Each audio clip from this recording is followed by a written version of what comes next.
Assalamualaikum warahmatullahi wabarakatuh. Bismillahirrahmanirrahim.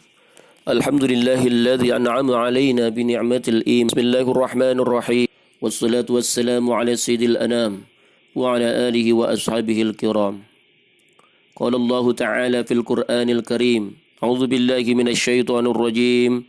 Bismillahirrahmanirrahim. يا أيها الذين آمنوا أنفقوا من طيبات ما كسبتم ومما أخرجنا لكم من الأرض.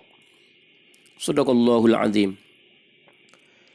Para pendengar yang berbahagia dimanapun Anda berada, Alhamdulillahi Rabbil Alamin. Marilah senantiasa kita perbanyak syukur kepada Allah Subhanahu wa Ta'ala. Semoga senantiasa daripada aplikasi syukur ini semakin tumbuh kecintaan kita kepada Allah, kecintaan kita kepada Rasulullah, kecintaan kita kepada dan kecintaan kita kepada sesama makhluk Allah Subhanahu wa Ta'ala. Sehingga dengan landasan cinta semoga kita memperoleh kebahagiaan dunia dan akhirat. Amin ya rabbal alamin. Salawat ring salam semoga senantiasa terlimpah curahkan kepada Habibana wa Nabiyana Muhammad sallallahu alaihi wasallam, keluarga serta sahabat dan seluruh umatnya. Semoga kita termasuk umat Rasulullah sallallahu alaihi wasallam yang diakuinya sebagai umatnya nanti di yaumil mahsyar. Amin ya rabbal alamin. Para pendengar yang berbahagia rahimani wa rahimakumullah. Pada kesempatan yang berbahagia ini, tema daripada tausiah kita adalah keutamaan zakat, infak dan sedekah. Sesungguhnya seluruh ibadah yang Allah Subhanahu wa Ta'ala syariatkan untuk hamba-hambanya pasti dan tentu ada keutamaan yang terkandung di dalamnya. Baik kita semua ketahui hal tersebut ataupun masih tersembunyi dan hanya diketahui oleh orang-orang tertentu saja. Oleh karena itu, keutamaan atau keistimewaan dan keunggulan serta hikmah suatu ibadah bukanlah tujuan utama dalam pelaksanaan ibadah tersebut, namun hanya sebagai salah satu faktor pendorong untuk melaksanakan ibadah tersebut dengan baik, dengan sebaik-baiknya juga, semata-mata karena Allah Subhanahu wa Ta'ala, dan lebih baik lagi dijalankan secara terus-menerus atau istiqamah di jalan Allah Subhanahu wa Ta'ala. Hingga marilah kita niati setiap ibadah kita, ilahi anta maksudi wa ridhaka matlubi. Wahai Tuhanku, Engkau lah yang aku maksud dan ridho-Mu lah yang aku cari. Dan tentunya ini akan menjadikan niat kita lurus karena Allah Subhanahu wa Ta'ala. Para pendengar yang berbahagia, zakat, infak dan sedekah hakikatnya adalah satu, namun dengan ungkapan dan hukum yang berbeda. Karena zakat itu juga adalah sedekah sebagaimana firman Allah Subhanahu wa Ta'ala, A'udzubillahi minasyaitonir rajim. Khudh min amwalihim shadaqatan tutahhiruhum wa tuzakkihim biha. Yang artinya adalah ambillah zakat dari sebagian harta mereka. Dengan zakat itu kamu membersihkan dan mensucikan mereka. Surat At-Taubah ayat 103.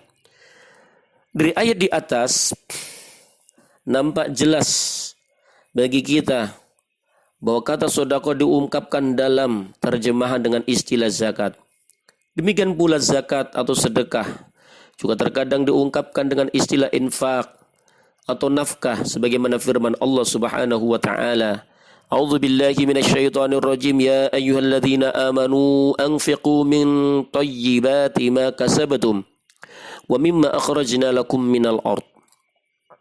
Wahai orang-orang yang beriman, nafkahkanlah, infakkanlah di jalan Allah Subhanahu wa Ta'ala sebagian dari hasil usahamu yang baik-baik dan sebagian dari apa yang kami keluarkan dari bumi untuk kamu. Surat Al-Baqarah ayat 267. Kata-kata nafkahkanlah, infakkanlah dalam ayat di atas atau dalam ayat tersebut digunakan sebagai perintah untuk mengeluarkan zakat atau sedekah, baik yang hukumnya wajib ataupun yang hukumnya sunnah. Sedangkan zakat, infak dan sedekah itu memiliki keutamaan yang sangat banyak. Di antaranya adalah bagi orang-orang yang mengeluarkan zakat, infak dan sedekah, Allah Subhanahu wa Ta'ala akan berikan pahala yang berlipat ganda. Allah Subhanahu wa Ta'ala berfirman, A'udzu billahi minasyaitonir rajim, man dzalladzi yuqridullaha qardan hasana fayudha'ifahu lahu at'afan katsiratan wallahu yaqbidu wa yabsutu wa ilaihi turja'un. Yang artinya siapakah yang mau memberi pinjaman kepada Allah Subhanahu wa taala, pinjaman yang baik atau menafkahkan hartanya di jalan Allah Subhanahu wa taala, maka Allah akan melipat gandakan pembayaran kepadanya dengan lipat ganda yang banyak. Dan Allah menyempitkan dan melapangkan rizki, dan kepadanya kamu dikembalikan. Para pendengar yang berbahagia, kemudian yang kedua, bahwasanya orang yang melaksanakan daripada zakat, infak dan sedekah adalah merupakan ciri daripada orang yang bertakwa. Allah katakan, a'udzubillahi minasyaitonirrajim, dzalikal kitabu la raiba fihi hudal lil muttaqin. Dzalikal kitabu la raiba fihi hudal lil muttaqin. Alladzina yu'minuna bil ghaibi wa yuqimuna as-salata wa mimma razaqnahum yunfiqun. Kata Allah, kitab Al-Quran ini tidak ada keraguan padanya, petunjuk bagi mereka yang bertakwa, yaitu mereka yang beriman kepada yang gaib, mendirikan salat dan menafkahkan sebagian rizki yang kami anugerahkan kepada mereka. Surat Al-Baqarah ayat 2 dan 3. Kemudian yang ketiga, zakat, infak dan sedekah adalah merupakan bekal menuju akhirat. Allah katakan, ya ayyuhalladzina amanu anfiqu mimma razaqnakum min qabli an ya'tiya yaumun la bay'un fihi wala khullah wala syafa'ah wal kafiruna humudz zalimun. Yang artinya, wahai orang-orang yang beriman, belanjakanlah di jalan Allah Subhanahu wa taala sebagian dari rezeki yang telah kami berikan kepadamu sebelum datang hari yang pada hari itu tidak ada lagi jual beli, dan tidak ada lagi persahabatan yang akrab, dan tidak ada lagi syafaat, dan orang-orang kafir itulah orang-orang yang lalim. Para pendengar yang berbahagia, luar biasa daripada manfaat dan sedekah serta infak ini. Ganjaran berlipat ganda, kemudian tanda ketakwaan, kemudian juga sebagai bekal untuk kita menuju akhirat. Kemudian juga yang selanjutnya, bahwasanya infak, zakat, dan sedekah ini dapat menjadi wasilah seorang hamba Allah Subhanahu wa taala memperoleh perisai daripada api neraka. Rasulullah sallallahu alaihi wasallam bersabda, "Yattaqi ahadukum wajhahun nar walau bisyikki tamratin." Hendaknya salah seorang di antara kalian lindungi wajahnya dari neraka sekalipun dengan sebelah daripada biji kurma. Hadis riwayat daripada Imam Ahmad. Juga yang kelima, sedekah dapat menghapus daripada kesalahan. Was-shadaqatu tudfi'ul khati'ata kama yudfi'ul ma'un nar. Yang artinya sedekah itu memadamkan, bisa menghapuskan kesalahan sebagaimana air memadamkan daripada api. Hadis riwayat Imam Ahmad. Yang selanjutnya, para hadirin, para pendengar yang berbahagia dimanapun Anda berada. Yang keenam, bahwasanya bisa menjadi pelindung di yaumil mahsyar daripada sedekah tersebut. Rasulullah sallallahu alaihi wasallam bersabda, kullu mri'in fi dhillin shadaqatihi hatta yuqda bainan nas. Yang artinya adalah setiap orang berada dalam naungan sedekahnya hingga diputuskan perkara di antara manusia. Hadis riwayat Imam Ibnu Ahmad, Imam Ibnu Huzaimah, dan juga daripada Imam Ibnu Hibban, dan juga daripada Imam Al-Hakim radhiyallahu anhum. Yang ketujuh, para pendengar yang berbahagia, pemadam panas di alam kubur. Sedekah itu dapat memadamkan daripada panas daripada alam kubur.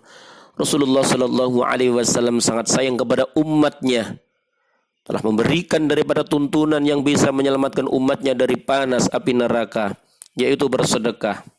Beliau bersabda, inna shadaqata la tudfi'u an ahliha harul kubur. Sesungguhnya sedekah akan memadamkan panas kubur, panasnya kubur bagi pemilik daripada sedekah tersebut. Hadis riwayat Imam At-Tabrani.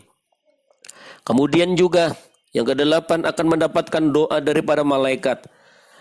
Rasulullah sallallahu alaihi wasallam bersabda, "Ma min yawmin yusbihul ibadu fihi illa malakani yanzilani, fayaqulu ahaduhuma Allahumma a'ti munfiqan khalafan, wa yaqulu al-akhar Allahumma a'ti mumsikan talafan." Yang artinya adalah tak ada suatu hari pun seorang hamba berada di dalamnya kecuali ada dua orang malaikat akan turun.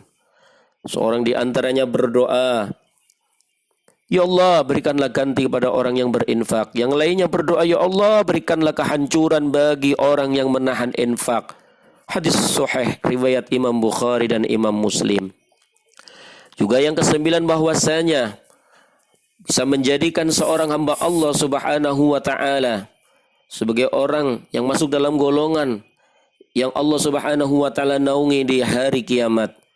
Bersumberkan dari sahabat Abu Hurairah radhiyallahu anhu, Rasulullah sallallahu alaihi wasallam bersabda, "Sab'atun yudhilluhumullahu fi dhillih yauma la dhilla illa dhilluh, al-imamul adil, wa syabun syafin ibadati rabbih, wa rajulun qalbuhu mu'allaqun fil masajid, wa rajulani dhahaban fillah ijtama'a alaihi wa tafarraqa alaihi, wa rajulun talabatuhu imra'atun ذات منصب وجمال فقال إني أخاف الله, ورجل تصدق أخفى حتى لا تعلم شماله ما تنفق يمينه, ورجل ذكر الله خاليا ففضت عينه." Yang artinya ada 7 daripada kelompok manusia yang akan mendapatkan naungan Allah Subhanahu wa taala pada hari yang tidak ada naungan kecuali naungannya, yaitu pemimpin yang adil, pemuda yang tumbuh di atas kebiasaan ibadah kepada Allah, kepada Rabb-Nya, lelaki yang hatinya terpaut dengan masjid, 2 orang yang saling mencintai karena Allah Subhanahu wa taala sehingga mereka tidak bertemu dan tidak juga berpisah kecuali karena Allah, lelaki yang diajak berzina oleh seorang wanita yang mempunyai kedudukan lagi cantik, lalu dia berkata, "Inni akhafullah, aku takut kepada Allah." Orang yang bersedekah dengan sembunyi-sembunyi, tangan kirinya tidak mengetahui apa yang diinfakkan oleh tangan kanannya. Orang yang berzikir kepada Allah Subhanahu wa taala dalam keadaan sendiri hingga kedua matanya basah karena menangis. Hadis riwayat Imam Bukhari dan Muslim. Golongan-golongan yang luar biasa yang akan memperoleh naungan di mana nanti hari tidak ada naungan kecuali naungannya Allah Subhanahu wa taala. Yang terakhir, jamaah sekalian, apalagi sekarang ini kita berada daripada syahrul Ramadan, di mana kondisi yang luar biasa sekarang ini, bahkan sebagian ulama menganjurkan agar pembayaran zakat, terutama adalah zakat fitrah, dikedepankan dan diutamakan. Karena memang zakat fitrah ini memiliki keutamaan yang juga besar dalam pandangan daripada agama Islam. Rasulullah sallallahu alaihi wasallam bersabda, "Farada Rasulullah sallallahu alaihi wasallam zakatul fitri tuhratan lis-shaimi minal laghwi war-rafathi wa tu'matan lil masakin."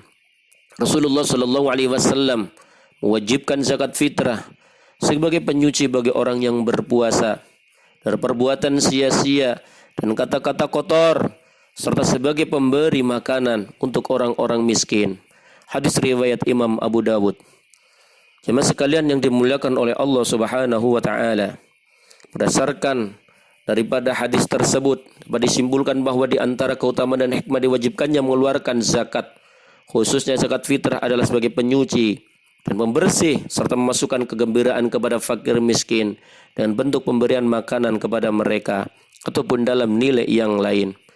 Sungguh agung dan besar keutamaan zakat, infak dan sedekah. Akan tetapi suatu amalan tidak akan menjadi agung tanpa disertai dengan niat yang ikhlas sesuai dengan tuntunan Allah dan Rasulullah sallallahu alaihi wasallam. Semoga Allah Subhanahu wa taala memudahkan kita untuk menunaikan zakat, infak dan sedekah. Baik sedekah berupa materi, tenaga, pikiran maupun ucapan dalam rangka untuk mencapai daripada kemaslahatan umat-umat yang beriman kepada Allah Subhanahu wa taala khususnya dan umat manusia pada umumnya. Dan juga dengan tidak bosan-bosannya Al-Faqir Sa'dun Ibnu Zaki Bekasi mengajak kita semua untuk bermunajat, berdoa kepada Allah Subhanahu wa taala. Semoga kita semua diberikan pertolongan oleh Allah Subhanahu wa taala limpahan taufik, hidayah dan inayah, diselamatkan dari berbagai macam musibah, wabah, dan juga diselamatkan daripada bencana-bencana zahir maupun batin. Dan Allah takdirkan kita sebagai hamba-hamba yang husnul khatimah, diberikan keselamatan, kebahagiaan, kesuksesan, kekayaan fid dunya wad dunya hatal akhir, amin ya rabbal alamin. Demikian yang bisa kami sampaikan, kurang lebih minta maaf. Segala salah dan khilaf sekali lagi mohon dibukakan pintu maaf yang sebesar-besarnya. Subhanakallahumma bihamdika asyhadu an la ilaha illa anta astaghfiruka wa atubu ilaik. Walhamdulillahi rabbil alamin. Wal afu minkum. Assalamualaikum warahmatullahi wabarakatuh.